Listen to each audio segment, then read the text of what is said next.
In the vast, multi-billion-dollar world of self-improvement, we are constantly sold promises.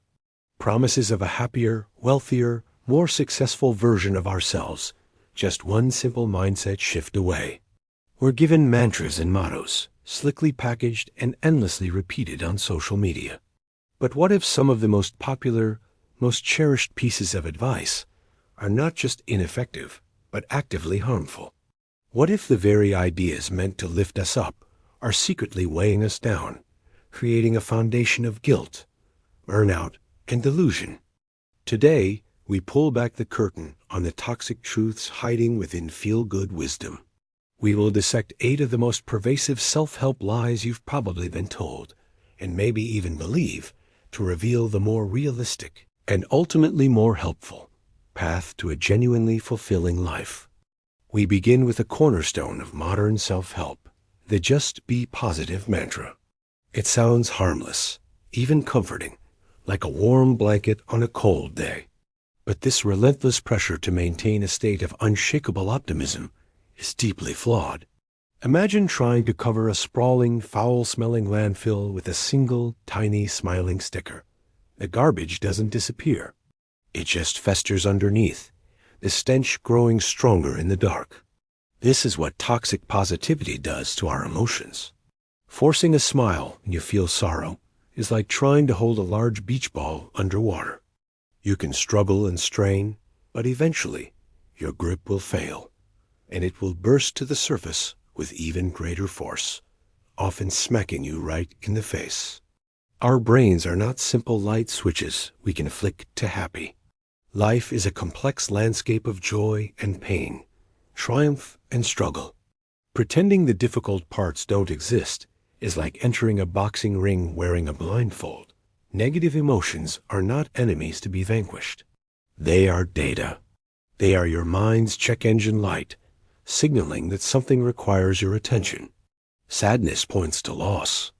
Anxiety signals a potential threat. Anger highlights a boundary that's been crossed. To ignore these signals is to delete the error message without ever reading it, a strategy that inevitably leads to a system crash. True positivity isn't about delusion. It is not the act of pretending everything is perfect. It is the resilience to acknowledge the darkness, to sit with the discomfort, and still make the choice to move forward, guided by honesty, not by illusion.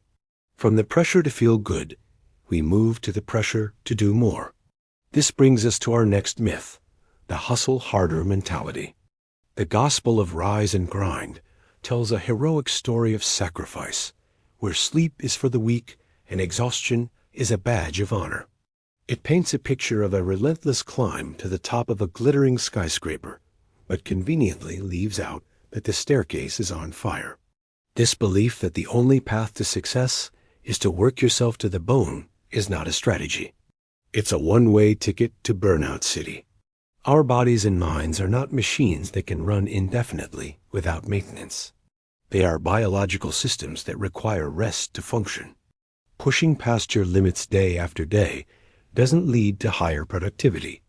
It leads to mental fog, costly errors, and eventually, a total system shutdown. The glorification of the grind ignores the fundamental law of diminishing returns. After a certain point, putting in more hours doesn't produce better results.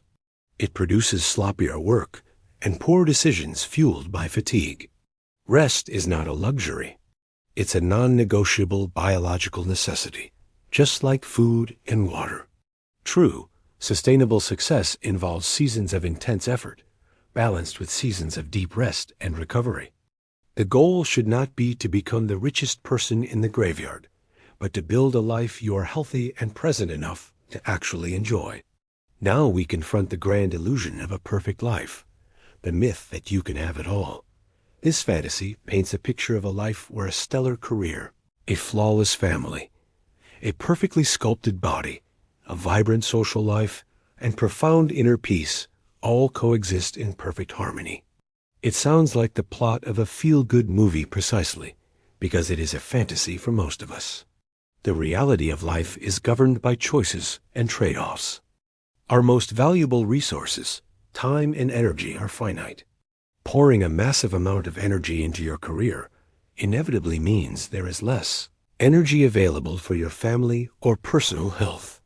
The attempt to be a perfect 10 in every area of life is a recipe for feeling like a complete 0 overall. This impossible standard creates a crushing weight of pressure and guilt when you inevitably fall short of its superhuman expectations. This isn't to say a rich, fulfilling life isn't possible, but it's about understanding life in seasons. There will be seasons where your career is the primary focus, and others where family takes center stage. Prioritization is not a sign of failure. It is the hallmark of a wise strategy. Chasing all of it at once often leads to truly enjoying none of it. A far more powerful and healthier goal is to define what enough means to you.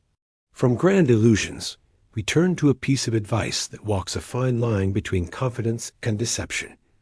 Fake it till you make it. There is a small kernel of truth here. Projecting a bit more confidence than you feel before a big presentation can certainly help. But when this advice is interpreted as pretending to have critical skills or knowledge that you simply do not possess, it becomes a dangerous game. It's a path that can lead directly to debilitating imposter syndrome, where you live in constant fear of being exposed as a fraud. This mindset also sabotages genuine growth. If you are too busy maintaining the facade of expertise, you cannot be open about your weaknesses and actually learn what you need to know. Imagine a pilot faking it in the cockpit or a surgeon faking it in the operating room. The consequences would be catastrophic. Authenticity, while it requires vulnerability, is a far more sustainable and mentally healthy path. It is far better to say, "I don't know, but I am eager to learn," than to bluff your way into a disaster. The goal shouldn't be to fake it until you make it, but to learn it until you earn it.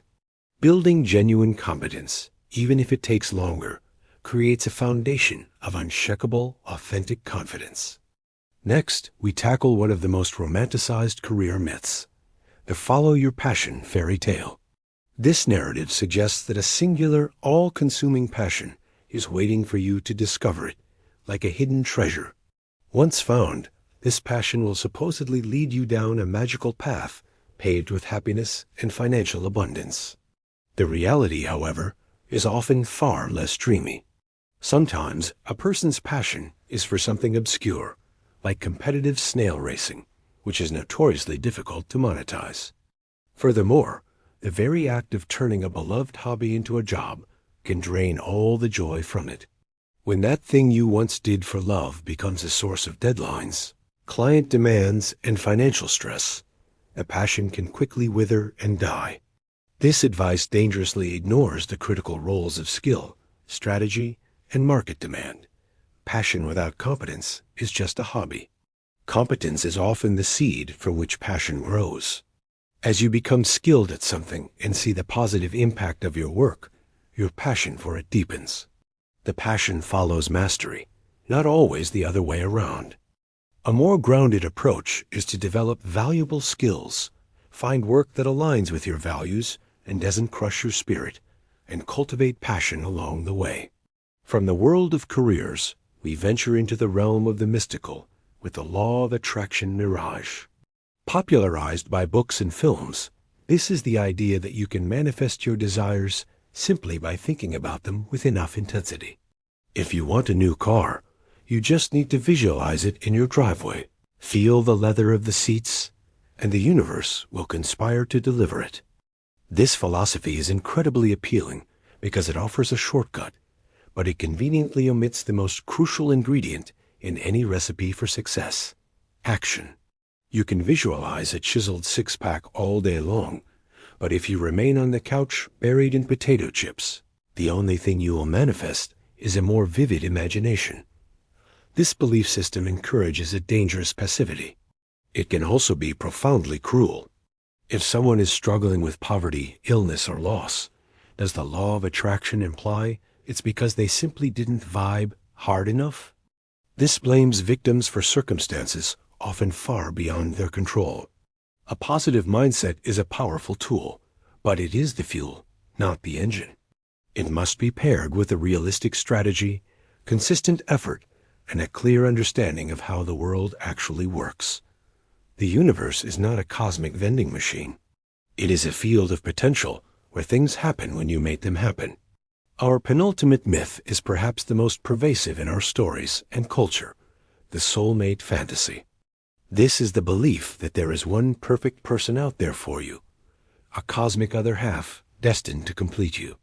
While romantic, this idea places an immense and unrealistic pressure on both finding this mythical person and on the relationship itself. It encourages a checklist mentality where perfectly good, compatible partners are dismissed because they don't fit an imaginary, flawless ideal. In a relationship built on the soulmate myth, any disagreement or imperfection can feel like a catastrophic sign that you've chosen the wrong person. The truth is, successful relationships are not about two perfect puzzle pieces clicking into place. They are about two imperfect individuals making a conscious choice to build something beautiful together. It requires hard work, compromise, empathy, and endless communication, not just cosmic alignment. Compatibility is not something you find. It's something you build through shared values, mutual effort, and a genuine desire to understand another person. The search for a soulmate can put your own life on hold, waiting for happiness to arrive in the form of another person. A far more powerful pursuit is to focus on becoming a whole, happy, and complete person on your own. Finally, we arrive at the ultimate myth that underpins many of the others, the idea that happiness is a constant state. This is the belief that happiness is a final destination, an emotional summit that once reached, you should be able to maintain forever. If you are not feeling happy all the time, this myth whispers something is deeply wrong with you. This is profoundly untrue. Happiness is an emotion, just like sadness, anger, or fear. It is, by its very nature, transient. It comes and goes. Expecting to feel a constant state of euphoria is like trying to catch the wind in a jar, an exhausting and ultimately futile endeavor. In fact, this relentless pursuit of happiness often makes us less happy. It creates a constant, low-grade anxiety that we are failing if we are not perpetually beaming with joy. Life is a full spectrum of experiences, an intricate tapestry woven with threads of light and dark. True emotional maturity lies in learning to navigate all of our emotions, not just desperately chasing the pleasant ones. Finding contentment, cultivating peace, and building a life of meaning are far more sustainable and rewarding goals than the pursuit of an emotional unicorn. Sometimes just being okay is more than enough. If this exploration of common myths resonated with you, subscribe for more deep dives into building a more authentic and resilient life.